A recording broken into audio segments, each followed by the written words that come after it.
Du journal à la une, grâce à sa victoire de 2-1 sur le stade malien de Bamako réussi à Lubumbashi, le tout-puissant Mazembe jouera la phase des groupes de la Ligue des champions de la Confédération africaine de football, alors le club jouera la phase de recadrage pour avoir battu Royal Léopard.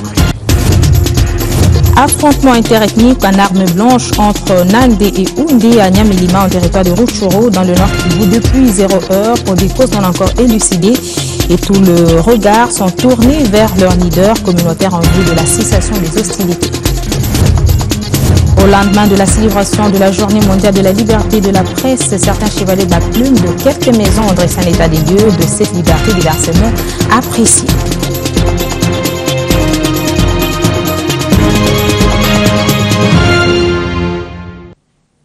Merci de rester avec nous. Les médias étaient hier en fête à l'occasion de la célébration de la Journée mondiale de la liberté de la presse. Certains chevaliers de la plume de quelques maisons ont dressé un état des lieux de cette liberté diversement appréciée. Pour revenir à cette commémoration, il s'est agi aussi d'un temps précieux de réflexion sur cette liberté, un élément important d'appréciation du degré d'enracinement de la démocratie dans toute société. On écoute le ministre des Médias, Lambert Mendo Malanga. Mesdames, Messieurs, chers compatriotes, comme il est de coutume chaque année en date de 3 mai, la communauté internationale célèbre la Journée mondiale de la liberté de la presse.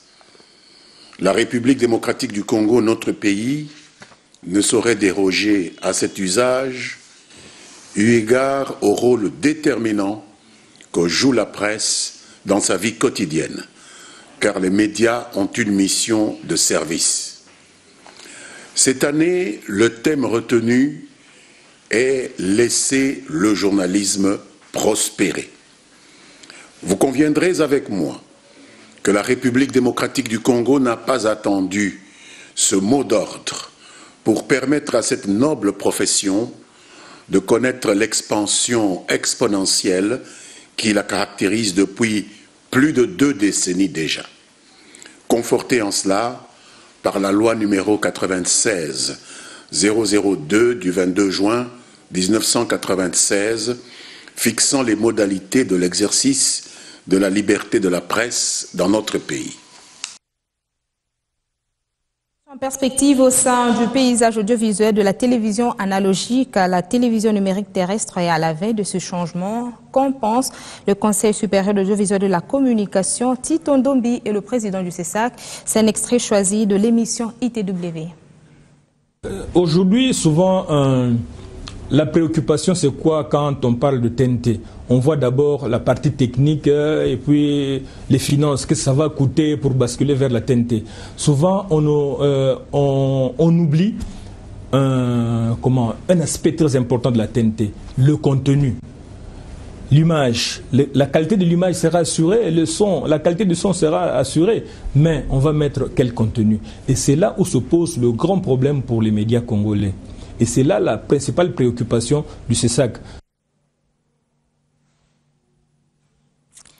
3 morts, une fillette violée et une journée paralysée. La localité de Nyamilima, en territoire de Rutshuru, dans le nord Kivu, est en proie aux affrontements interethniques en armes blanches depuis 0 heure entre Nandé et Houndé pour des causes jusque-là inconnues. Un appel est de ce fait lancé en direction des leaders de ces 2 communautés afin de mettre fin aux hostilités. Patrick Sialois.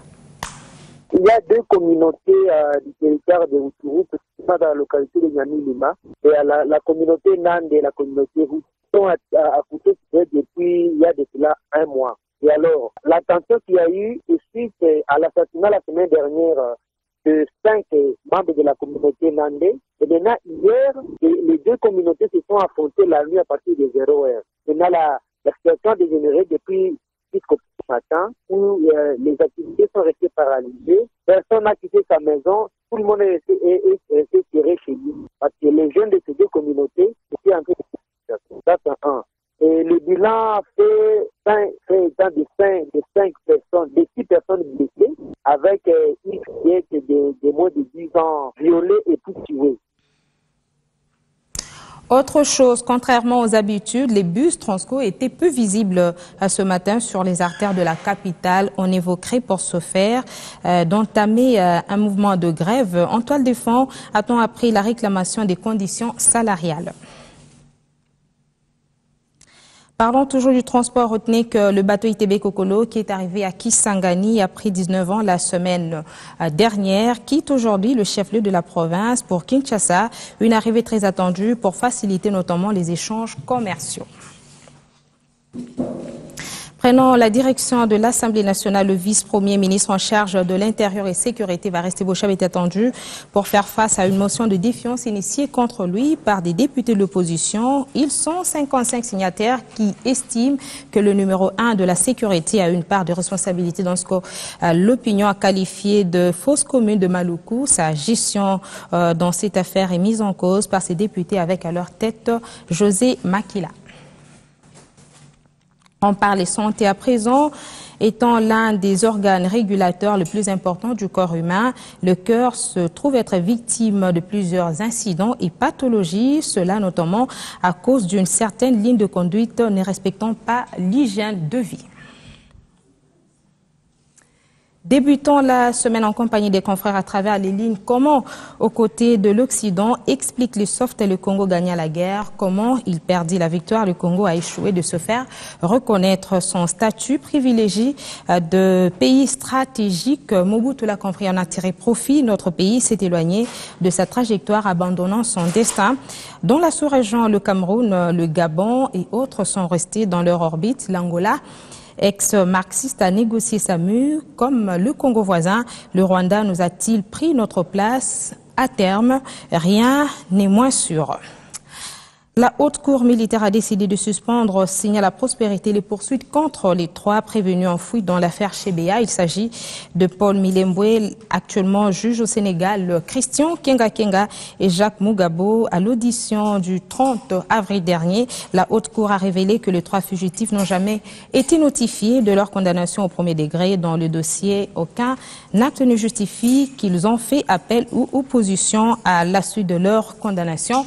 Je vous invite tout de suite à suivre la page sportive juste après cette virgule avec Jean-Luc Canida.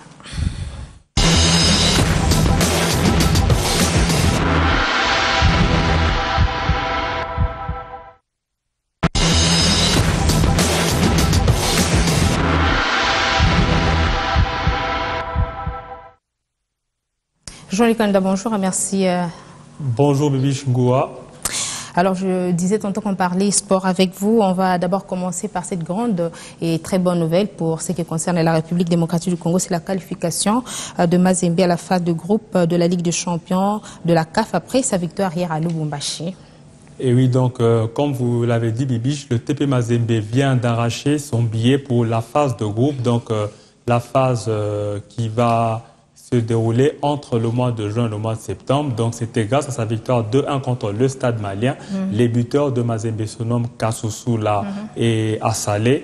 Et côté malien, du Stade malien, ils ont réduit le score à 2-1. Ce qui fait que par rapport au match aller, 2-2 à Bamako, ce résultat qualifie Mazembe pour la plus prestigieuse compétition africaine de football. Il y a aussi V-Club qui s'est démarqué. Et oui, V-Club en Coupe de la Confédération l'a emporté hier à plate couture, 4-1 contre le club swazilandais de Royal Léopard. Donc, il faut dire que c'est aussi une bonne nouvelle. Sans oublier que Sangabalende est éliminé de la Ligue des Champions, mais est reversé en Coupe de la Confédération. Nous saurons tout avec le tirage au sort. Et il y a moyen de nous faire quand même un bilan par rapport à la prestation des différents clubs congolais? Oui, le bilan, il est là. C'est-à-dire que sur 4 clubs engagés, 1 a été éliminé. Il s'agit du MK étant Moké de Kinshasa, FC Moké de Kinshasa, qui a perdu 1-0 au stade Père Raphaël de la Kétu, c'était le vendredi. Mais sur les 3 restants, il faut dire que Sangaba Lende est éliminé de la Ligue des Champions, mais va jouer la Coupe de la Confédération africaine de football. Et Vita Mazembe sont qualifiés, ce qui nous fait 50% de réussite et 25% d'échecs avec MK. Et l'autre paire de manches, c'est Sangabalende qui va tout de même compétir compétir en compétition africaine. Donc, ils vont continuer leur parcours, mais dans une autre compétition. À quand le tirage au sort? Le tirage au sort est fixé pour demain, dans la journée, au siège de la Confédération africaine de football. Ça sera au Caire, en Égypte. Et à quand la première journée de la phase de groupe? Alors, la première journée démarre le week-end du 28 juin. C'est ce week-end qui va faire jouer la première journée pour la phase de poule. Et elle va se clôturer dans le week-end du 13 septembre. Donc, on va jouer le 11, le 12 et le 13. Et là, on connaîtra qui seront qualifiés pour les demi-finales.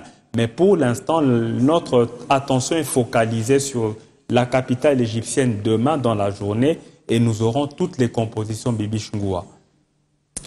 Merci beaucoup Jean-Luc Anida, et c'est pas fini parce que nous avons également le volleyball, c'est une autre discipline. Oui. Éliminatoire des Jeux africains depuis hier, la République démocratique du Congo abrite la compétition des dames pour Brazzaville 2015. Je pense que vous êtes au courant. Oui, on est au courant. Et parmi les 9 pays qui représentent l'Afrique centrale, seulement 3. Là aussi, il y a un problème. Pourquoi ça se justifie? Bon, c'est la zone 4. Il n'y a pas beaucoup de pays en zone 4. On a la RCA, on a le Gabon, on a le Congo-Brazzaville, on a la RDC, on a le Cameroun. Il y a le Cap-Vert aussi et souvent Sao Tomé qui joue ce sont des éliminations zonales au fait, comme on dit. Donc c'est la zone 4, donc la zone Afrique centrale. Parce que dans ce domaine-là... Et les absences se justifient par? Bon, peut-être manque de résultats ou désistement, parce que qui fait partie de la zone 4 doit naturellement se représenter. Alors des fois, les équipes désistent, comme on sait qu'en Afrique, il y a des problèmes de prise en charge pour le séjour, le billet. C'est pas une raison, tout se prépare. Oui, ça se prépare, mais c'est ce qui arrive souvent. D'accord, merci beaucoup Jean-Luc Anida. Merci Bibi Chungoua.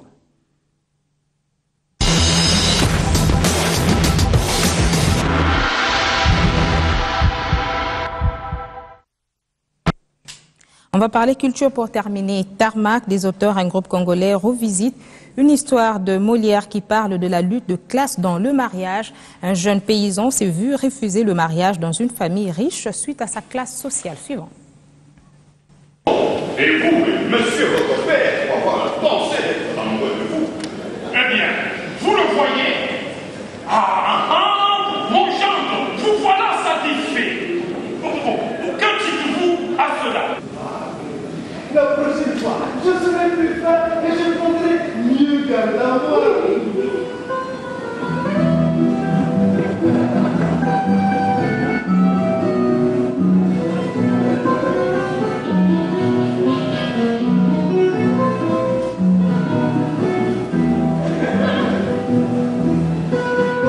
On parle des luttes des classes. Il y a un mari qui a l'argent mais qui est paysan et qui veut changer des statuts, il veut devenir noble. Il va se marier à une fille d'une famille noble. Et malheureusement, cette famille n'a pas du respect pour le mari. Le père ne le considère pas parce que de toute façon, même s'il a de l'argent, mais bon, il reste quand même de la classe inférieure. Et surtout, il y a sa femme qui le trompe avec un député qui fait partie de cette caste. Voilà. Donc ce mari cherche un peu à se débattre pour prouver que voilà, sa femme le trompe. Malheureusement, chaque fois qu'il est près du but, la situation se retourne contre lui.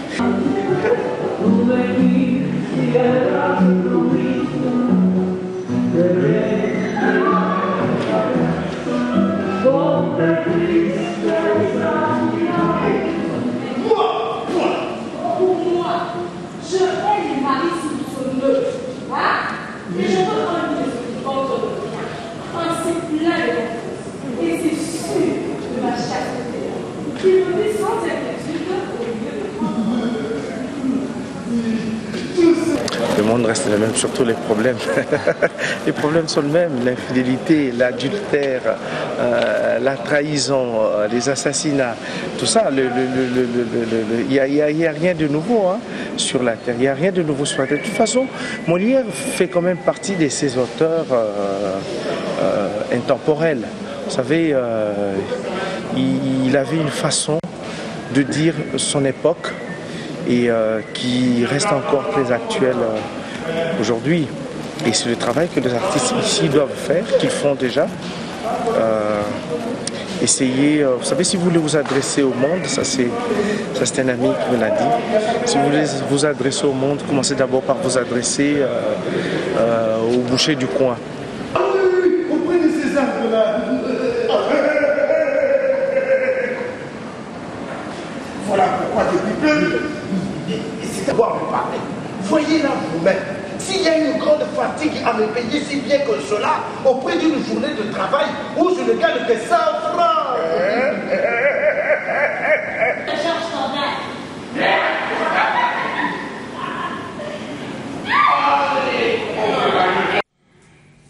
C'est la fin de cette édition du journal. Mesdames, Messieurs, merci de rester avec nous.